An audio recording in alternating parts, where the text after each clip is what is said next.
Morning, everybody. Welcome. This is November 10th. In the meeting, I'd like to have Mr. Lee Falk say the pledge and Mr. Kirk Quinn say the prayer, please. Everybody, please stand.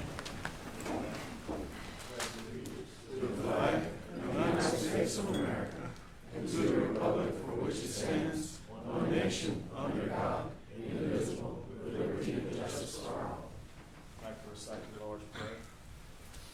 Our Father, who art in heaven, hallowed be thy name. Thy kingdom come, thy will be done, on earth as it is in heaven. Give us this day our daily bread, and forgive us our trespasses, as we forgive those who trespass against us. And lead us not into temptation, but deliver us from evil.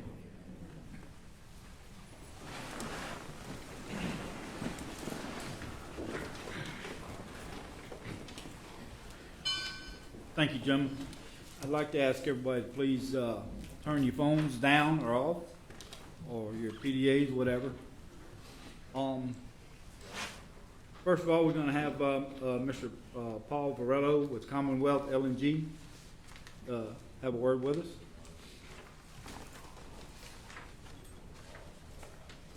us.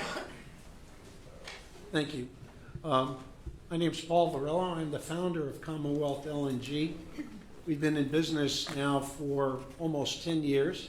I bought the project from Mr. David Waller, who was at the time my supplier of LNG for some projects we are designing and building in the Caribbean and still plan to build, but we first wanted to get this plant up and running. We've been in permitting for the better part of 7 years. We spent almost $70 million permitting this plant, and I'm happy to say that we got our final permits from FERC this past September, and the commissioners are expected to sign off on those permits in December or January, so next month or the early part of next year. The air permit from the state is forthcoming as well. It doesn't require the FERC permit. Those are two separate. We actually have 29 different agencies. It's one of the reasons the permits are so expensive. You have to go to all those agencies and you have to comply with all the rules. Most of the money is spent on engineering the project. The project will produce, let's go to the first slide if we can.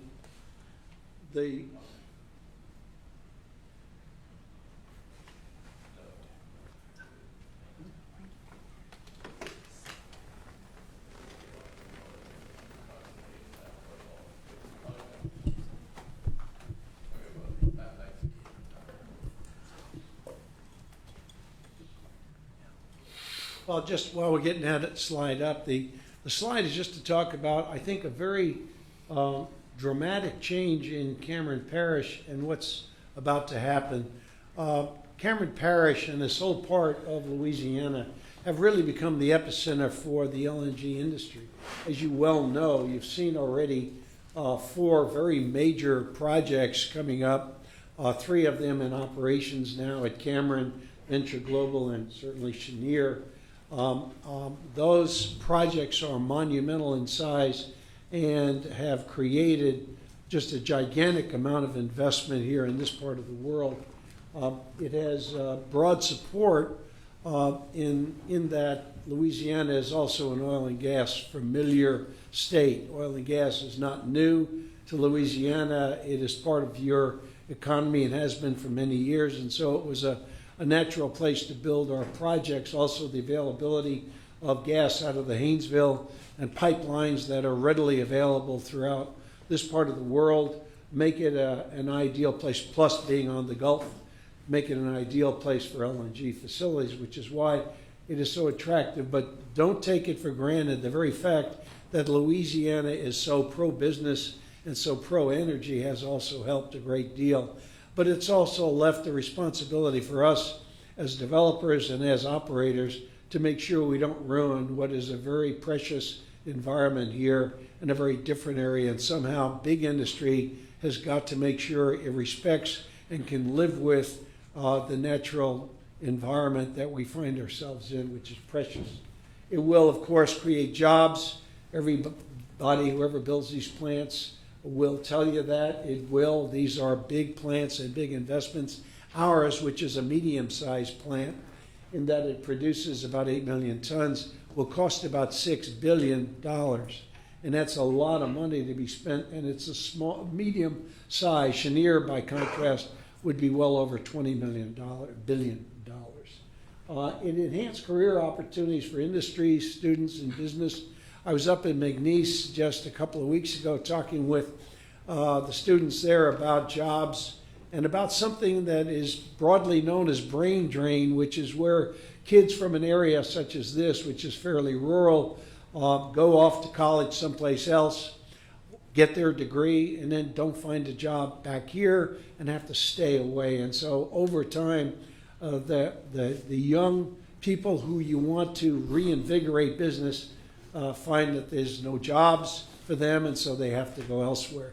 It would be awfully nice if we could reconstruct jobs in science and technology, as well as others, things like marketing, business administration, accounting. We've got all of those jobs. There'll be over 250 people on our site alone, and we will have a mix of all of those jobs. So we're committed to talking about how do we find a way to create jobs for the kids that are most likely to want to come back into this part of the country and like this area, and as opposed to somebody who perhaps comes from a very different place, Northeast U.S., comes down because they think they're going to like it, stays a few months, and then decides this isn't for them. That turnover isn't good for them. It's not good for our business. It's not good for the community. By hiring people who live in this community, obviously it makes that transition so much easier and the acceptance of the environment so much better. So our first draw is to find people who either have the talent or are willing to be trained in the talent to come to work for us, who work in this area and live in this area, just because of the practical nature of it. It doesn't take you long to drive from Lake Charles to here to figure out that's a long way. And so to the extent you can find people locally, all the better. I think the significant tax revenues are very important. We have worked with your tax assessor, and unlike most of the industries that have a tax holiday for 10 years, they pay no property taxes. We will be paying property taxes on day one of operations.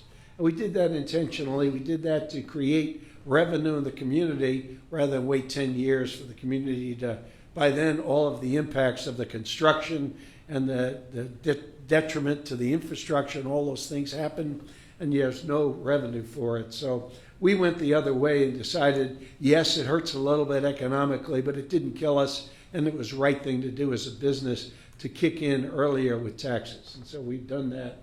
And of course, we are also one of the sponsors of the what is a very unique business or creation at McNeese, which is the LNG Center for Excellence, which is being built on the McNeese campus and will be a global training center for LNG around the world.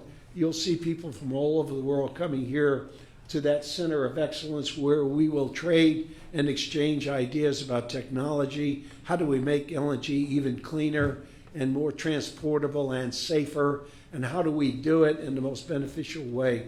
And so I'm excited about being one of the founding members of the Center for Excellence and working with them as they build out that project over the next year or two as we're building our project. The next slide is nothing but a real quick overview about our project.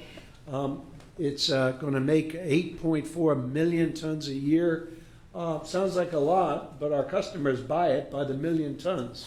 So on a bad day, we'll need 8.4 customers. On a good day, maybe about 4 or 5. We've already sold 2.5 million tons to one customer. So more likely, we'll have no more than 4 customers, and they'll be locked in for 20 years, which means I'm not out there. I tell my friends in the marketing group, we're not out there selling hot dogs or candy bars. We're going to sell it once and then just deliver it for 20 years. Nice problem to have. Essential problem to have. We can't get project financing without it. Without underlying customers and contracts at known prices, we can't get our funding and or at least the debt for our project. And that's about $4.5 billion of debt, and again, about $1.5 billion of equity. So very important to have those underlying contracts. The targeted construction, we will begin with officially on Q3, which is about 10 months from now, maybe 9 months from now. We will have the financial close when we raise the $6 billion. But we will start officially then after that with most of the major construction efforts. However, beginning in January of this coming year, we will start moving on the site to maintain the site, cut the grass, clear some of the trees. There are a couple of shrimp boats sitting on our site that are nowhere near the water, that were victims of one of your prior hurricanes that have to get towed away. If somebody wants to help me and wants a shrimp boat, it seems to be fully decked out. We haven't fought our way through the jungle to find it yet, but it arrived in one of the former hurricanes, not the last year or two. They've been there for several years, but there are two of them. We'll remove them. We'll also relocate the utilities to be on the side. We will have our own power plant on the site, but we'll be using construction power off the grid as we go. Technip is our engineering contractor. We picked them. They're a French company with a big office in Houston, about 500 people in Houston, about 7,000 worldwide, offices throughout the world. But we selected them because they are the world's largest, most capable builder of modular LNG plants. They built a project in Yamal, Russia, Arctic Russia, way up above the north latitudes, where the projects were built in Asia. The modules were built in Asia, put on ships, floated around, offloaded, and set into place in a very harsh environment where on a warm day it was minus 20 or 30, and it got colder from there. They were the most successful, and it started up rather quickly. Within 2 months, they had started up the entire plant. Remarkable track record. Here in Cameron Parish, because of its remoteness and its inaccessibility really with any kind of major roads, we did not want to tear up the infrastructure, so we went with 100% modules. Those modules, the bigger parts of them, will be built in Asia. There are 12 modules built in Asia that will be around 7,000 tons each. They will be a footprint of a football field. You can imagine that, by 250 feet high. So they'll be monstrous. That's just wide enough to fit through the Panama Canal and to come into our site. We will be grading the site and putting in the foundations and the piles before we ever see the modules, but the modules will be built at the same time so that when the foundations are ready, the modules are being delivered. That saves us a year in construction. And then we've already mentioned Woodside Energy is an Australian company that bought 2.5 million tons of our LNG. We're very thankful for that because that really kickstarts our offtake business. I would remind you that the big buyers these days are the Europeans. They're desperate for gas. We can't even serve them as quickly as we can because our FERC permits are done, but it'll take us 3 years to build a plant. Beginning in the third quarter of next year means we'll be online, assuming that we don't have any weather setbacks. We should be online delivering in the third quarter of 26, and thereafter we'll be paying taxes, Scott. Third quarter, write that down, of 26. We're straight across the channel from the Venture Global site. This is a picture of our site. Unlike Venture Global, which had many more modules, they were nice size modules, but not nearly as huge as these are. You can see the 12 modules. There are 6 trains, and so you'll see the first and a total of 12 modules. Those modules are together. The first unit cleans up the gas. When it comes in out of the pipeline, it has water in it and some other things like metals and sulfur that needs to get cleaned out. If the water remained in there, when it went to the second module, which is the refrigeration module, We cool that gas down to minus 278 degrees, and it goes from a gas to a liquid. And if water was in there, it would foul up the whole process, and we'd quickly go out of, we'd shut down. So it is imperative that we pull out. We try to get it as pure as possible and get as much out of it as we possibly can. So the first of the modules is the gas pretreatment unit, followed by the liquefaction unit. Those two then dump their stuff onto pipe racks. Those pipe racks are going to be built here in Louisiana, again, off-site, floated around. They'll have the pipe already in them, and so set on foundations, and all we'll be doing in the field is plugging in the modules to the pipe. The modules are really literally plug and play, which means when they're built in the yard, we'll even install the lights and the light switches, and it'll all come down to a junction box at the corner of the module. When the module gets set in its final place, we'll power it up at the junction box, and you'll be able to turn on the lights and start the motors and do everything you might want to do within each model. So module, why are you doing that? So we can save having to have labor at the site, which would be very hard to get. You'll see around the whole site, it's not really clear, and the scale is a bit deceiving, but there's a 26-foot high concrete wall around the entire site. Again, good news, we're on the Gulf. Short shipping lanes out to the Gulf because we're right on the Gulf. Good news. Bad news, we're on the first place a hurricane hits. And so if you're going to build something on the Gulf Coast, I'm really preaching to the choir here, you better make sure you can withstand the obvious and inevitable hurricanes. And that wall is 26 feet high. It is identical to a wall that is in Pascagoula, Mississippi, around an LNG import terminal at Pascagoula. It's the identical wall, and we intend to have it built by the same contractor. It encircles the entire plant, including the 6 tanks out you'll see in the back.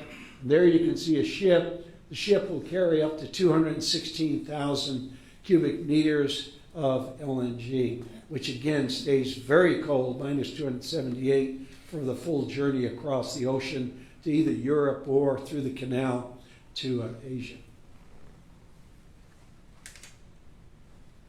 Last plug is the importance of environmental consideration. Nobody in today's business world can afford not to be considering the environment. We certainly have done that. For what it's worth, it's a requirement of our permits. They are very sensitive about the environment and how it's done. Part of our expense was to make sure that if there were endangered species or if we were disrupting a drainage pattern, that we found a way to remedy those things. And so we have part of the agencies that we are working with are the Fish and Game, federal U.S. Fish and Game, and other agencies with cooperation from other entities. So enhancing and the coastal wetlands is important for us. And again, while we have a footprint, it's a relatively small one compared to the thousands of square miles of marsh we want to re-vitalize by bringing in. The marshes have become damaged by the hurricanes, and we're using a lot of the dredge material for rebuilding the marshes to make them, of all things, shallow again so that marsh grass can grow up. If marshes get too deep in terms of depth of water, marsh grasses can't grow in them. So by putting the dredge material back in, natural material back in, marsh grasses can grow in those marshes, and migrating birds and others can be restored, and the marshes themselves can then have an important role in mitigating the impact of things like hurricanes. Social and positive interactions with the local community, that's why I'm here. This is an important parish, and I can reach out to a lot of people in a small area. If you were in Houston or New Orleans, not as easy to do, a lot easier here, and I'm thankful for that. In governance, it's privately held. I have been a CEO of 3 public companies. It's a very different dynamic. When you own your own company, you can think more strategically. You're less criticized for things you're trying to do that are investments today that don't pay off for years ahead. You don't have to answer to anybody but yourself. It's a nice way to be. It took me a lifetime to get there, but I'm there now. I'm going to be 80 on my next birthday. My wife keeps on saying, when are you going to retire? And I said, they're taking me out in a pine box. I'm never going to retire. I tried that once. I alphabetized her pantry, all the soups in her pantry. That's when she suggested I go back to work, and that's, I think, when I got in the LNG business. So anyway, I'm glad to be here. I want to thank the police jury for inviting me. I really appreciate it, and I hope you'll see me as a good citizen, my company as good citizens as we go forward. Thank you. Thank you.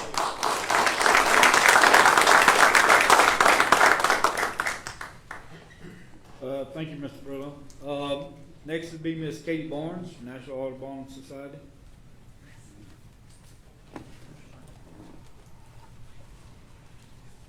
How y'all doing? Good. Good. Most of you know who I am. I'm Katie Barnes. I work for the National Audubon Society. I've been working in Cameron Parish for about 7 years now. We work on a multitude of different projects across coastal Louisiana, and I'm here to deliver some information that we've learned with ongoing research that we've done through some of our programming. So we have a science team that's not just me. You see me a lot. You don't see everybody else. But I'm here to relay that information that our scientists have learned. And so just bear with me here. Y'all know the Coastal Stewardship Program, and that's the program that I manage, which is the work that we do on the beaches, where we're protecting the beach nesting birds and the coastal dunes and the different types of coastal habitats that are unique here in Cameron Parish. And so one of those projects is also protecting and studying different species of marsh birds, so birds that are living within the coastal marshes of Louisiana. And so with that said, we have a research project going on with an endangered, a bird that's been listed on the Endangered Species Act that's listed now as threatened, known as the black rail. So on behalf of Audubon's 1.5 million members, we are strongly opposed to the siting of the Commonwealth LNG facility, as it will disrupt natural ecosystem processes, reduce storm resilience for coastal communities in southwestern Louisiana, increase health risks through reduced air quality and increased noise pollution for people and wildlife, diminish the beauty of coastal Cameron Parish, exacerbate the impacts of climate change, substantially impact the threatened eastern black rail, recently added to the endangered species list. Since 2017, we have been working with a variety of partners, including other NGOs, academic institutions, and state and federal agencies, on understanding the distribution and needs of black rails in Louisiana. This is one of the rarest and most secretive birds in the country, and prior to 2017, there were only 13 documented records of the species in this state. Since then, we have searched extensively for black rails, myself included. I have been out in those marshes, and their required habitat, and have found a handful of places in southwestern Louisiana where they have been reliably found. We have identified area immediately west of Calcasieu Pass as the most important known site in Louisiana for this rare species. Audubon is not categorically opposed to natural gas as a transition fuel as we work towards renewable energy, such as the proposed wind energy off the coast of Cameron. However, we do have concerns in how the intense investments in LNG export is driving up energy costs to U.S. consumers, which is disproportionately impacting low-income communities. Given our concerns, we are skeptical that this is an appropriate project to serve Cameron's and Louisiana's communities. The siting of the Commonwealth LNG is our largest issue with the proposal. It's the location. For these reasons, it will remove a substantial amount of habitat in the most important location for black rails known in Louisiana. Again, a bird that is listed as threatened now on the Endangered Species Act. Remarkably, this project would directly remove habitat that supports about 1 to 3% of the entire threatened population and represents a substantial proportion of the known Louisiana population. Although we still do not have an accurate count of the Louisiana population, it may be as few as 100 birds, in which case this single project could jeopardize at least a third of the state's population. We do not have any examples for how to mitigate this unique habitat through restoration or management to draw from. There is a high risk of failure in mitigation approaches. Over the last 50 years, 2.5 billion migratory birds are now gone, and projects like these only exacerbate these declines by removing critical migratory habitat that can support a disproportionately high number of birds for its size, during spring and fall migrations. The location is one of the worst flooding probability projections identified by the Louisiana Coastal Master Plan. A wall to protect the facility will have substantial impacts to surrounding habitat during storm events, deteriorating surrounding black rail habitat. This surrounding habitat is also necessary to maintain with prescribed fire, which adjacent to an LNG facility creates potential risks. Without fire, that adjacent habitat will no longer be suitable for black rails. Greenhouse gas and class 1 and 2 carcinogen emission projections identified in the air permit application are incredibly high, and we have ongoing concerns about the cumulative air quality impacts to communities and wildlife by having so many LNG export facilities in the same general area. This will contribute to the deterioration in the health and quality of life for Louisiana residents in southwestern Louisiana. And finally, had any of the 7 other alternative sites been selected for this facility, several of which have lower environmental impacts and none with endangered species impacts, we would not be talking with you today. It is not too late to take action to ensure that sensitive critical habitats west of Calcasieu Pass are permanently protected, and we would be eager to work with you to find funding solutions to do that. Thank you. Thank you, Katie.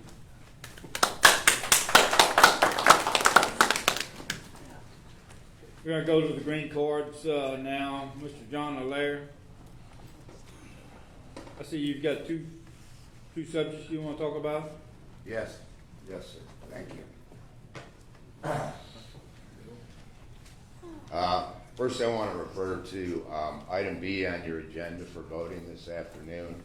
I just want to, it's a request from BP America Production to evaluate the environmental conditions of subsurface soils in the Grand Lake area. This would include soil testing to determine if there's any hazardous constituents remaining in the soil from past their historical operations at the site. I'd like to thank BP for conducting the investigations to evaluate the cleanup and of any remaining hazardous substances in Cameron Parish, and I vigorously support the approval of this permit for BP. As to item A on the voting agenda this afternoon, it's a vote to allow Global Venture to conduct field explorations, including soil borings, comb penetration tests, and sounding in Cameron Parish Wildlife Refuge and on the south end of Monkey Island. They plan to pump the dredge spoils from Monkey Island and the ship channel into the Cameron Refuge. I don't see anywhere in their permit application where anything that will require them to conduct hazardous constituent testing of the sediments that they plan to dredge out of the Calcasieu River along the front of Monkey Island. And I would, we know there's historical contamination in the river from EDC, ethylene dichloride, all the way from Lake Charles. We have got fish advisories that limit the amount of fish that certain people, members of our community, can eat. So I would request that the permit be revised prior to approval to include testing of the sediments for hazardous substances before they pump it into the Cameron National Wildlife Refuge. On the second issue I'd like to discuss has to do with Commonwealth. It was interesting what Mr. Monroe had to say today. There's been pushback on their permits from both the EPA and National Oceanographic Atmospheric Administration, specifically the National Marine Fisheries Group. So they've extended the permit review process as of November 1st, another 90 days because of deficiencies in the final environmental impact statement that FERC issued. The EPA went on to say that the air quality, FERC said the air quality, the impacts to surface water, wetlands, aquatic resources, visual resources, recreation, social, economics, traffic noise, and air quality may be adversely and disproportionately affected by the Commonwealth project in Cameron Parish. They also determined that the impacts on environmental justice communities would be disproportionately high and adverse due to the presence of significant visual impacts on the environmental justice community and the overall cumulative impacts of this project area. That's directly from the EPA in a letter dated October 14th. The EPA made several recommendations to implement mitigation measures that haven't been defined to mitigate, eliminate, and avoid these disproportionately high and adverse impacts to environmental justice communities, and based on these actual circumstances. It also has several additional comments and recommendations with regard to the Commonwealth permit. They go on to state that the construction of the project would result in only minor positive impacts due to the increase in construction jobs, payroll taxes, and purchases made by the workforce. It does say the project would benefit local governments due to increases in property taxes. I'm assuming that means on citizens, but nobody's going to want to live next to this. I'm less than a mile away from the Venture Global facility where I live. They were flaring with black smoke yesterday afternoon for about 4 hours, and their flare was on all night. I have documented photos of it I can provide. The EPA goes on to say that their crossing of Highway 82-27 with their pipeline, they really don't have a plan. They had a plan, but they're uncomfortable with the plan the EPA is.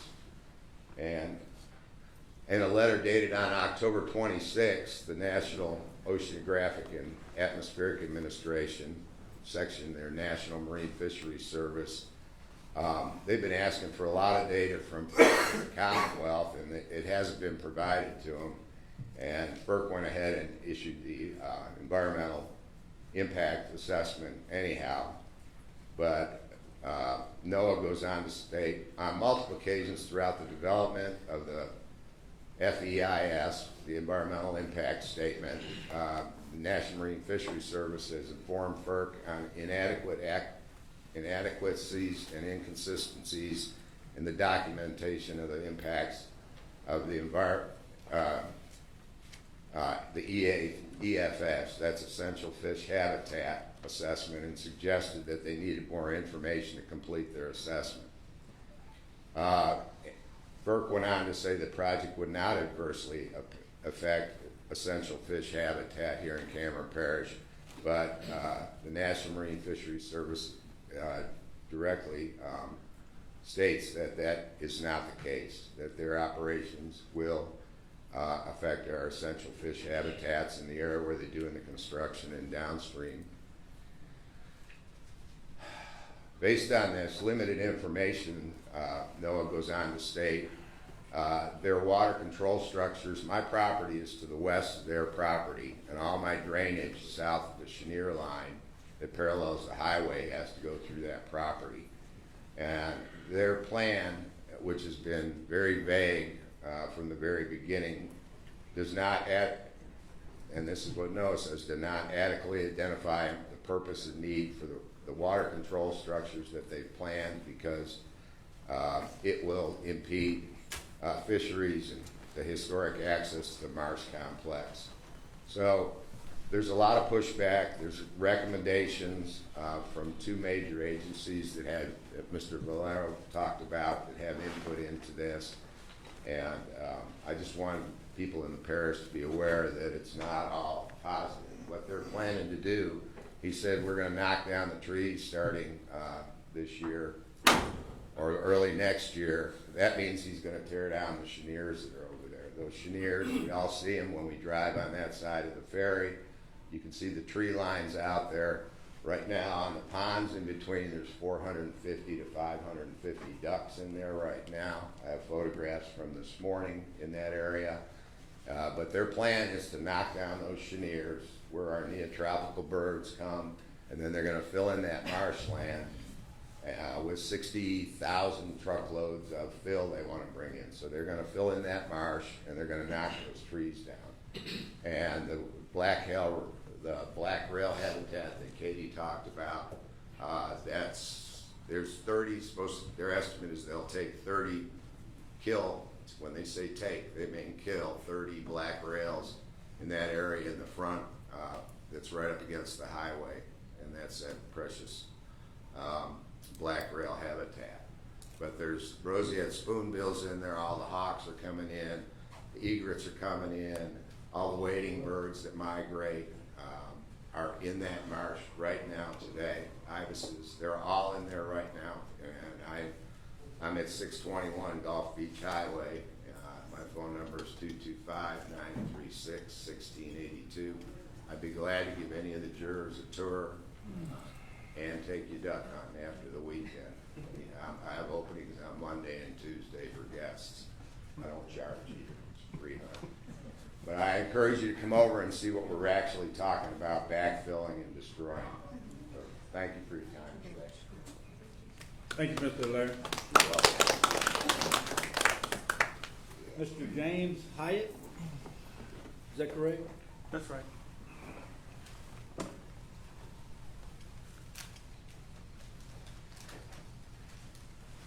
Good morning. Thank you for the opportunity to speak. Thank you, Ms. Paul, for your presentation. I'm James Hyatt. I'm from Lake Charles. I've been coming to Cameron Parish for my entire life. And what I specifically want to speak about is there was a permit issued 2 months ago by this police jury for CP2 that we've not been able to get our hands on. That the people who live right outside the boundary are having a difficult time getting their hands on. So we don't even know what was approved with this permit.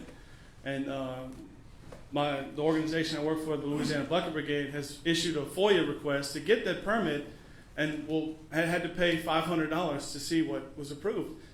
What kind of transparency is that for this board? You know, I mean, don't you want the constituents, the people who live around this area, to know what's going on, to know what's happening? We're talking about putting up a 26-foot wall around a facility. What's here for the people of Cameron? In Port Arthur, they have a levee system. In Southeast Louisiana, we have a levee system. What's to protect the people in Cameron? Nothing, but we'll protect what we're going to export. So my request is that even for this permit this afternoon that you're going to vote on for Venture Global, where can the public find this information? And why is it not listed on a website or sent through emails or given to the public that live right here, right outside these walls? Appreciate your time. Thank you. Thank you very much. Katie, Harold, answer that, please? So, I did, Mr. James, I think you did a public request, correct? Yes. Okay, so that's what he's talking about, so it's so much money per page, and, as you all know, some of these permits are large.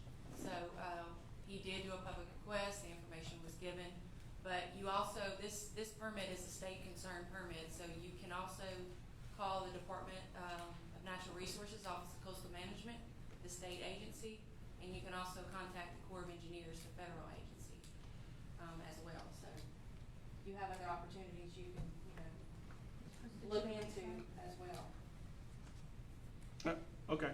I mean, we see the other permits from FARC. We've seen the permit, but I guess it's not so transparent for the people who live here who are asking me how they can get their hands on the permit. The police jury approved it. The police jury should be able to just show what they approved without having to go through, the state and the ACE and all these other things. That's my only. It would be lovely if your constituents were able to get that information directly without a bureaucrat. We know how Louisiana is. You jump through hoops to get the thing. Y'all have the thing. Just let the people see it. That's all. Have we followed all our policies and procedures with these requests that the jury set forth? Yes, Tom, It's also available for inspection at this office free of charge if you want to come to our office and take your time to read through it. But we have to charge for any paper that with printer permit. It's a price per sheet, and that is a law. You cannot consider it a donation of public funds if you give out, permits printed on paper that was paid with tax dollars. Thank you. Can I Sure. even if it was electronic, you know, I mean, that's like I'm saying, to put it up so it's transparent, so people are able to look at it and see what it actually says. To come to the office is one thing, you know, to have a police jury meeting in the middle of the day when people are working is one thing, but what is the access for the constituents? I mean, I love Cameron. I know each one of you are representing people who you love, and I'm saying, why can't we have access to the information? I can give you the DNR Sunrise database. They post all of their permits, any modifications, anything that you can get electronically on there as well. Okay. And we have, public libraries where if you want to go and use their internet, and we can give you the website, you can inspect it there. Probably even take pictures with your phone. And as far as the yours meetings, you can't have them on weekends, and most of us all work. We have to take vacation to come do these meetings. I'm not saying that you should take vacation to come to our meetings. These meetings are publicized every day, every meeting that we have. We've just upgraded our system where everybody can see them. So, thanks, man. Thank you. Mr. Travis, I'm sorry, what's your last? Dordo. Dardo?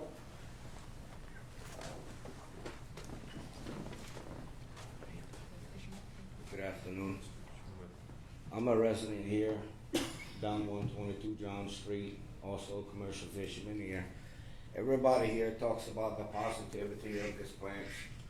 I mean, you got CP2, you got G2, you got Commonwealth, you got Venture Global. Nobody talks about the impact that it'll have on the fishing. Nobody. We live probably around 300-400 feet away from this plant, Venture Global. And their people are hateful. They come over there, they say they're gonna build around us. They talk to our elderly like they're not.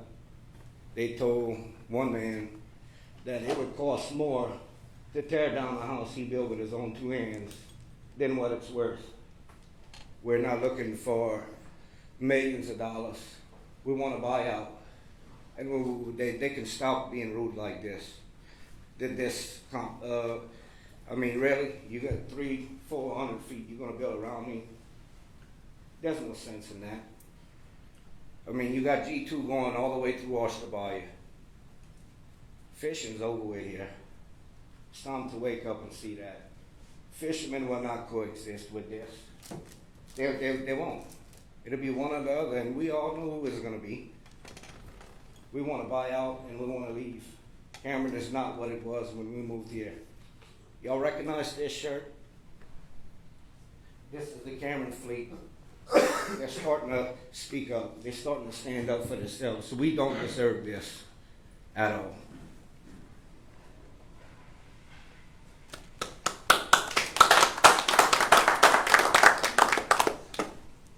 Thank you, sir. Mr. Mark Dable.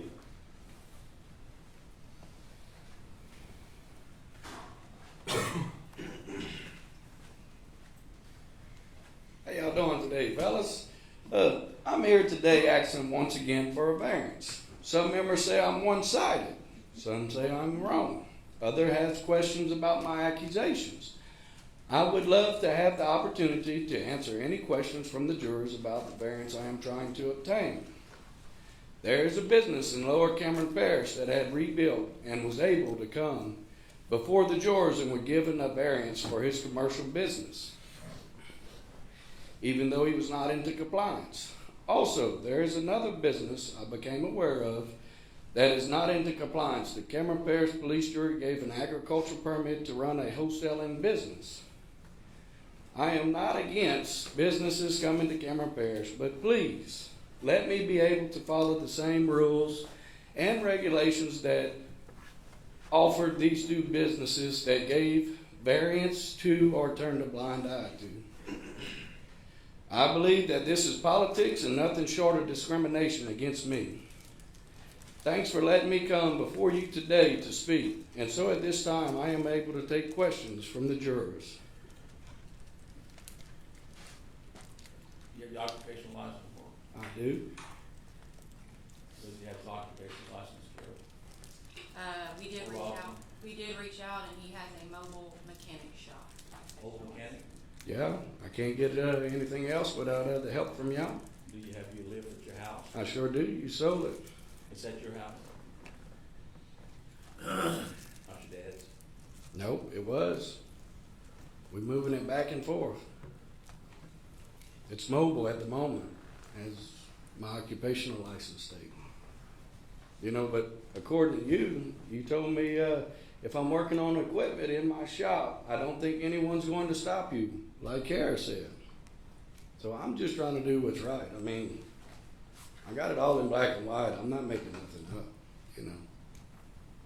So I'm just asking for y'all to be respectful, kind. I didn't even get the courtesy of a yes or no vote last time. I mean, I'm not trying to do nothing that anybody else is allowed to do, other than obviously me.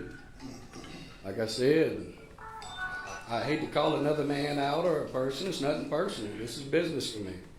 I'm looking for this to be my livelihood, you know. Mark, I want to reiterate this. Yes, sir. I've never been for a variance. I agree with you 100%. I stated many times the reason why, Mhm. and I'm still to that opinion. Yeah, Mr. Lee. That's nothing, Yep. nothing for you or nothing for John or nothing for nobody. Yes, sir. I always said as long as we wouldn't issue a variance, as long as we couldn't issue variances for our people to come back to the lower part of the parish, I wasn't in favor of issuing any variance. So I just want to state that. Yeah, absolutely, Mr. Lee, and everybody can respect that 100%. But speaking of a variance, I checked into and talked to a certain person, which is a mayor in Louisiana. He's one of my friends. He got me in touch with a president of a police jury outside the parish. I I like to know information about certain things. And I told him how, these variances was issued, told him the lines, told him what I was trying to do. He thought it was crazy how everybody has to come in here once one variance was voted on. He said variance, when they're voted on, they're not supposed to be voted on for an entity, a person, a place, a thing. Y'all vote on it if y'all gonna adopt the variance permit. And once y'all voted yes on one, he states, which he could be wrong, that all what I have to do is go to the police jury, get the variance permit check sheet, not the form to come in here to vote, and if all my boxes are checked, I'm issued a variance. Now, that could be wrong, it could be misleading, but this comes from a president of a police jury outside of this parish. You directing that at me, No, you brought up about the variance. I respectfully, appreciate where you're coming from on all that and the old people, because I believe it's hard for the old people. My father's about to have a hip surgery, I've got a lot of stairs to go up. So, but I just appreciate if, y'all would give me a chance at least, I am trying to do something to help the people of the parish. I done spent money out of my own pocket and paid for elderly people down here that don't have the means to get them going on their breaks. They had one guy didn't have none. I'm not looking to keep coming in here causing a stink. I just want what's right. Mark, we were for business, I'm for business for Lord County. You told me that, and I appreciate it. But man, listen, when you get on social media and start blasting everybody, blasting us down here, Mm-hmm. I don't hold grudges. I'll make a motion to give you a variance. But when you blast us all on social media, it's hard for people to, I would imagine, to want to help somebody who just runs them down constantly. Yeah, you come down here 3 o'clock in the morning, I praise you for it. Everything I post on Facebook is the truth off of y'all's paperwork, because when I come in here, y'all don't even give me the courtesy of a yes or no vote. So if that's what it takes for me to come in here and have my voice heard, is to cause all the ruckus through the parish, not in this room, because in here what y'all say goes. Out there we have some say so. But I understand that. That might not be my best option, but that's the one I choose to take. It's hard to get help. Yeah, and the last I seen, a public official shouldn't hold a grudge. They should be there to listen and do their part, and not be biased. I could be wrong. I got a couple questions for you, Mark. What in particular were you trying to do that need a variance? Well, I dealt with Miss Kara and y'all's fine staff, because I'm not in here downgrading none of these men and women y'all got working for y'all, because they're excellent at their job. I just want to make that clear. But to have a variance for a commercial property, you have to be elevated. It's nothing to do with a bathroom or nothing. You have to be elevated. I have a building there. I can't afford to elevate to work on something that is a safety risk doing this type of work. You know, I can't afford that to start out. And nobody's down there wanting to start that out and spend that money and doing it. I'm doing it. It's a passion. I've been around it all my life. I just want to get it done. So the fire marshal states I have to have a bathroom also, because it's a public permanent building. I can't have a porta potty. But the bathroom's not the issue. The issue is to be into compliance and to have my business. It's commercial. I need a variance just for the structure itself. How, I mean, he's got a permit for his building right now, right? Yes, he For a permitted permit. correct, he permitted as an agricultural building. Ag building at the time, okay. Mm-hmm. And now you want to turn it into a business building. Yes, sir. And DHH doesn't require a bathroom, but the fire marshal does. The fire marshal does. He states that if I had an office, I don't need an office. That if the door opened into the office, I would need it to meet, the handicap requirements, all that. But I could have a bathroom in my residence, my building at my residence, and it don't have to meet none of the requirements. Ryan King approved the same septic I got to do a half bath to do this. I got approval all the way across except for my variance. I mean, I'm not asking nothing out of the ordinary. I mean, I do understand what it does, but we're supposed to be here to get the parish back going, not shutting everybody down. I mean, I might cause some ruckus, but at the end of the day, I'm honest, truthful, and I'm just trying to do what's right. Let me ask you this. There's this thing called flood proofing. Are you willing to try to do that to help the permit process? I was looking on the flood proofing. I didn't. We looked into it a little bit. Is that the breakaway walls halfway up some part of the feet? You would have to install the Cinder flow block. through. No, it wouldn't. No, he wouldn't be able to get the engineering on that. The dry flow. I think that was the one at the last. Because the building wasn't. Yeah, he would. If the variance would be approved, we would condition where he would have to put in the flow through vents. Yes, it would have to be wet flow through. That would be the only requirement at this time? That he would have to supply the fire marshal, and also the foundation of the building and the wind loads on the building, which, I think you did reach out to the, Yep, I got with the fire marshal. It's 140 mile an hour winds. we have it as a written report that it meets that, but you'll need a little more Yeah, they'll have detail. it. Yeah, so Okay. there is a few other, Does- he did get with the health department. So what is a restroom? So a porta potty is not a restroom? It has to be a restroom with wash? It has to be a permanent restroom, not temporary. Is it a restroom for the public? There's two options, like he was saying, the fire marshal, it depends on how you construct it. If it's just for him and his workers, and the bathroom is constructed inside and the door opens inside his shop, if it's where public can come in, like a waiting room area, you would have to do the whole handicap. And look, if it saves y'all the trouble, I don't mind if y'all give me the approval to work under my ag permit like another business doing down here. I mean, I understand what it does to our flood prevention program. Has he met all your requirements that y'all was supposed to have talked about and tried to hammer out? Not as of right now, not everything. He's looked into everything and he says he should be able to supply everything as long as the variance is approved or not. He didn't want to go forth and do all the other work unless. And So we, I mean, so if the jury would decide to give him an up or down vote based on him, Supplying the further documentation needed. At that time, we would issue the permit.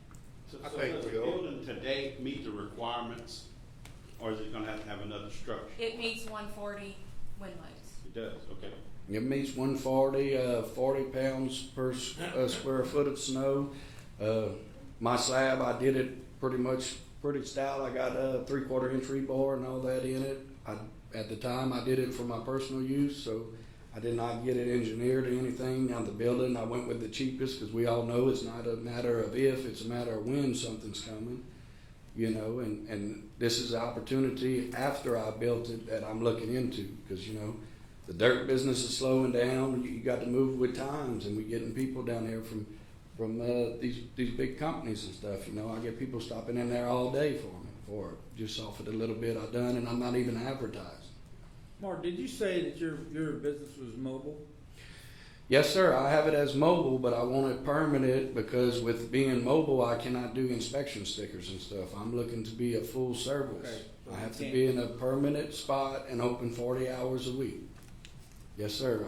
At the moment, I'm doing what I have to do to try to start something without y'all's help. With y'all's help, I would be able to take that bigger step and actually open a full-time business. Okay. Yes, sir. So can we give a variance pending he establishes his business full-time? That's probably up to, How long would you think it would take you to get the rest of them qualifications? All what I need is to send my, I would say, drawing and a little paperwork to the fire marshal, which I'm in very close contact with them. That wouldn't take long. I done have my occupational license for a mobile. I just have to go pay another fee, which that don't take but a second. I'm done registered with the, I forgot what it is. They send you all them posters and stuff. I mean, I'm pretty much there. It's just I didn't make the steps on the building wise because at this time I am not allowed to use my building for these people. So would you say 90 days or 90 days would be plenty of time. 3 months would be ample enough time? Sounds like 3 months. If I'm not doing it, I wasn't interested You're saying in it. in 3 months you could meet requirements? As far as if y'all gave me a variance to where I didn't have to elevate, allowed me to put a bathroom on the ground in there, which the fire marshal has me to do, per this variance, yes. I'll take it, man. And knowing where I stand, I think this jury deserves to give him an up or down vote on this issue okay, today. well, we can move it to the vote. It's on It's on vote. I appreciate that, Mr. Lee, and I thank y'all for all y'all's time. Thanks, Mark. Pleasure. Before we go to the next one, I'd like to question Mr. Darter again. You said that people, that these people was extremely rude to you and said they're gonna build around you and who's the people that you talking to that Well, one of making them, these statements? one of them's from Venture Global. His name is Jonathan, and the other one is Richmond. Now, Richmond came in. I'm talking a few weeks after the hurricane, trying to buy people's land for nothing. We was there. We seen. I didn't even have a place yet, but I was living in my boat over there. That's disrespectful. They sacrificed the fishermen along with the residents here for this big business, and this isn't right. I mean, they have no right to come talk to us this way. What we're looking for is a solid buyout. We don't want no insults anymore. We've had enough. I mean, look around. Today, we have residents here. I will be here at this meeting and every other meeting after this to ensure that this happens. Okay, well, Has Venture offered you, Well, what they do, they come over there and they say, I can't promise you nothing, but I think this is fair. This is what I'm gonna go for. And then he come back a couple of weeks later and says, the big boss says it's too much. It's too much money. Well, I mean, when you look at what's at stake here, I mean, I'm sorry, but commercial fishermen and residents here were sacrificed for this. You know, y'all gonna build anyway. But I mean, you can't possibly, I mean, conveniently, Cameron has no buffering zone. I mean, if this thing was to explode with the ships right there, we talking about 100% fatality all the way around. Them files are sealed. They don't want the people to know this. So to come over there and say they're gonna build around and they don't have to buy us out, that's bull. I That's hear you. bull. I hear you. Is this permit today, what is this saying? In layman's term?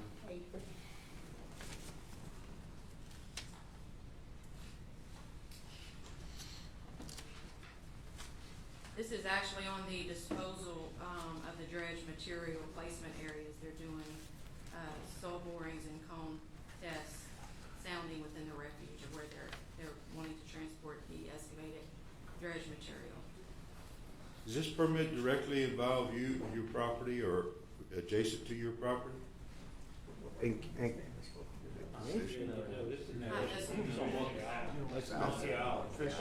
Oh, so the placement's gonna be on Monkey Island, okay. Well, No, they're the gonna- reason I'm asking this question is, just wanna say that we have no, every permit, I mean, y'all permit them to do what they want.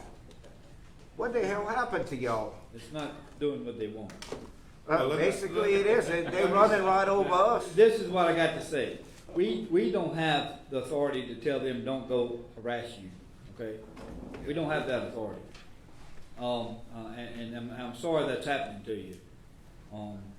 Not only me, many people here. Well, I'm sorry for that. That's not we can't stop that.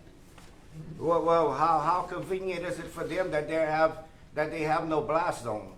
Who decided that? Who made that decision? It wasn't no resident or no fisherman here. We were sacrificed for this. Okay, so can you answer the question to me? What is the zone? What is the perimeter? I grew up with a natural gas, big process plant right in our backyard. The actual fence was our pasture fence where a buffer zone was. We had blow down valves and stuff about maybe 75, 100 yards from our house in Grand Chenier, the old Conoco plant. It never bothered us. And that, well, it never bothered you. You don't live right here, right next to this monster. We do. This one is too close. This one is too close. They say that this won't blow up. What the hell happened in Freeport the other day if this won't blow up? Not to mention all the other places that this has happened. You know? Or they offer you fair market value for your property?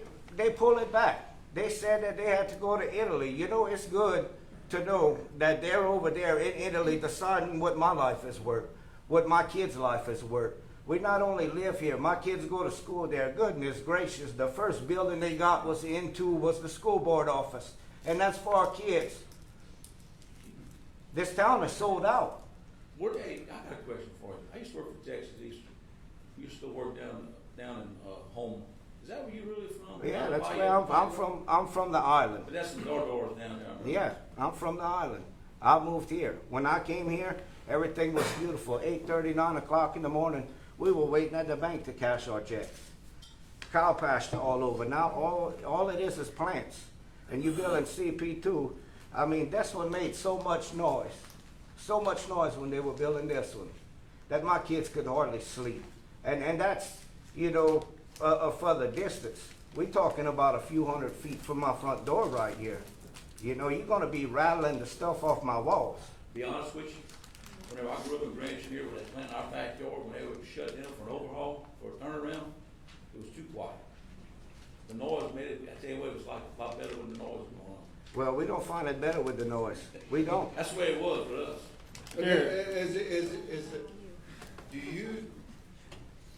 Do you think that the venture is hearing your message, what you're telling them? If they ain't heard it, then I ain't talking loud enough. If they ain't heard it, they will. I'm not, you know what? I could lose everything I have. I could lose everything I have fighting. I can live with that. What I can't live with is letting them take everything for nothing. This is how we make a living. This is how we provide for our children here. I mean, you got G2 going right through Oyster Bayou. Right through Oyster Bayou. Do you really think we're going to be able to oyster there? If you put up the map of all the plants they propose to build, and I take a red marker and show you where the fishing grounds are, it covers everything. Everything. Anybody that think we're going to exist with this plant here, they're naive. You can sugarcoat it any way you want. Kara, would you please do me a favor and find out what that, he's talking about the blast on there. Sure. Can you find out what that is, please?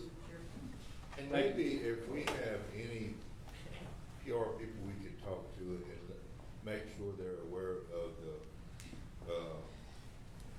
maybe make sure that they're aware of the resident complaints, maybe help. And as far I don't as, know what we can and can't do, but as far as fair market value of your land, they're not just buying our land here, they're buying our lives. We have to pick up from right here and move and be able to fish and do the same thing that we're doing here elsewhere. That's right. Again, We understand. we don't, I'm sorry, sir, but we don't control that. But we will do what we can. We will be talking to them. You know, in their minds, they created all these jobs, but they sacrificed along with it the fishermen here in Cameron Parish. You know, we used to be known for fishing, shrimping, crabbing, oystering, seafood, okay? Fur Festival, right here, every year. Y'all know that. Be back. Now, do you really think that somebody's gonna say, let's go, that what they called it at the Nugget the other day, the LNG capital of the world. Hey, let's go to the LNG capital and get some seafood. Come on now, that sounds stupid. Thank you. Next speaker, Mr. Tom Barrett.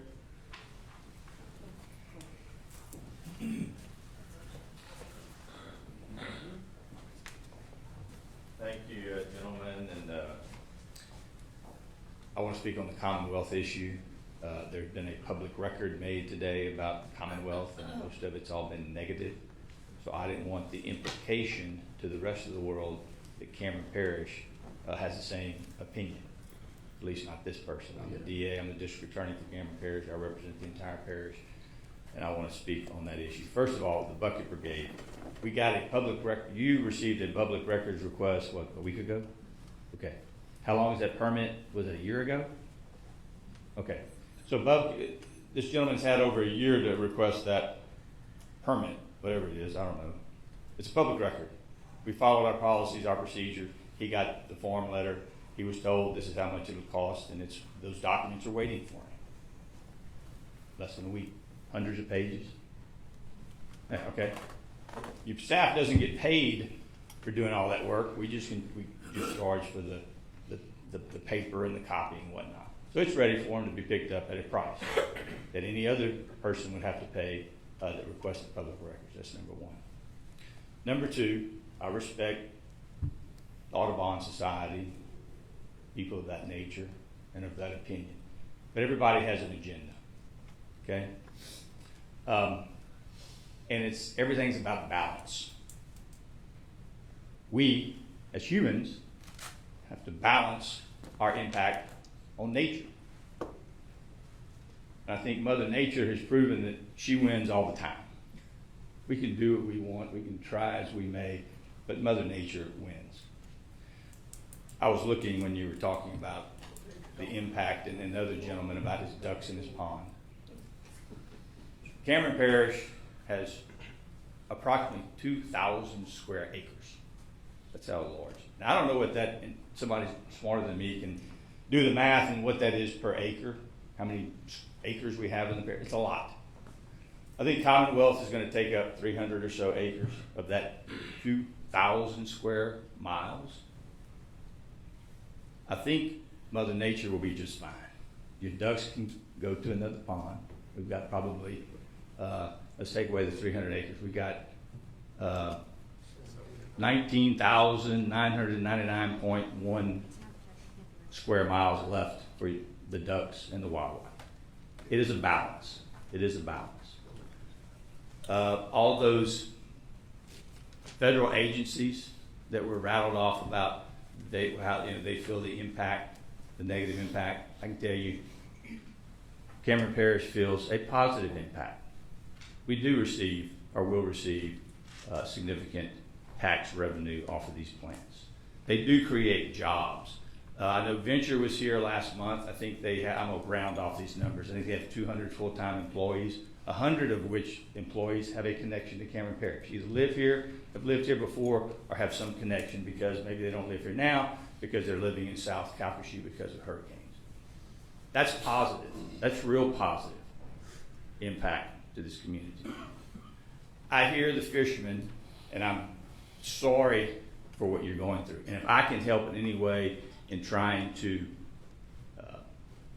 help them be more neighborly and more respectful to you, please let me know. I don't know, other than Mr. Trahan working out there, I really don't know anybody out there at the plant. Another neighbor of mine from Grand Lake that works out there. So I don't know. I deal with some lawyers from DC or Maryland. But again, if I can help in any way with your problem, I represent you, I serve you, I'd be glad to help. Try to have civil conversations where they're not disrespecting you, because I don't think they're going to disrespect me. Well, they're disrespecting our elderly, and and I don't appreciate that at all. And again, if I can help, I'm here for you. My office is right there across the way. So I just didn't want. So sometimes federal agencies will hear what is said today and think it was all negative. Cameron must not want Commonwealth or LNGs, and that's just not the fact. And I didn't want the record today to reflect that Cameron Parish has a negative opinion of LNG plants, because that's not the case. There are different opinions. I respect those opinions, but I want the record to reflect that this district attorney does not have a negative opinion of LNG's plants and their impact on our community. And I don't know what justice community means, but if justice means the law enforcement, the DA's office and the court's not suffering at all with, even when we're at a peak of construction personnel, thousands of people coming into our parish to work, whether it be Venture Global, Cameron LNG, the Cheniere plant, it is not negatively impact. In fact, we haven't seen the impact that I would have expected, to be honest. We have a few batteries, a few DWIs, a few things of that nature, but not any significant negative impact in the justice community, if that's what it means. Justice meaning law and courts. So I think I've said enough. I thank you. I got a question maybe for the staff and maybe answer this. Did Alderman Society reject or object to any other LNG facilities, or did they object to all of them? Any person, individual, company, whoever, all of these permit applications go on public notice. So you can comment within that public notice period. Yeah, I was just wondering if there's a record that shows did they object to Cheniere or? FERC hears they had objections, they go to FERC. Yep. May I say something? Yeah. Do you want me to go up there? No, Yes. no, just go ahead, please. Okay, I just wanted to say that we're not opposed to LNG. We're opposed to the location that this LNG is being built, because that habitat is unique and cannot be replicated. It has never been replicated before in mitigation. So once that habitat is gone, it's gone.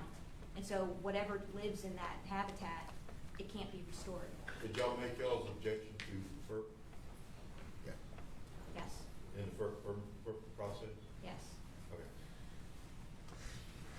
Okay. Okay, thank you all for speaking. We really do appreciate it, and I hope everything works out for you. For one, for me, I always like to support business, especially nowadays in Cameron Parish, because of all industry, the route it went. So anytime we get new businesses, we need to really hug them, try to work through it, and make sure that we try our almighty to keep them here, because we really need them. Just saying. Okay, I'd like for everybody to review the agenda, please. I have a question on number 20.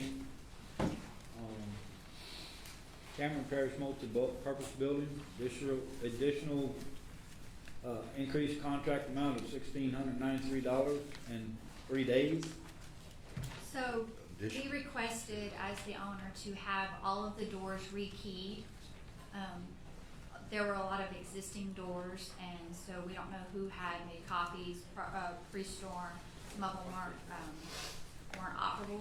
So we went in and we have 2 separate keys. We have one for facility maintenance people, which include Mr. James Gaspard, and they will open every door in the building. But then we're gonna have a user key, which only opens the entrance and exit doors, and they will not have access to HVAC systems or storage or anything. So that's how much it costs to rekey every door in the building. And then the 3 days go along with that as well. Okay. I just sound like a lot of money. They had, well, there's specialty doors with HVACs, you're talking, not just entrance and exit. I understand. It, You know, when you look at it. a locksmith coming in and rekeying everything and have 2 different keys, and we're gonna have plenty of copies that we're gonna rent out, and then our facility maintenance will have their skeleton key for every door. Okay, thank you. Any others? Nope, we're good. This meeting is adjourned.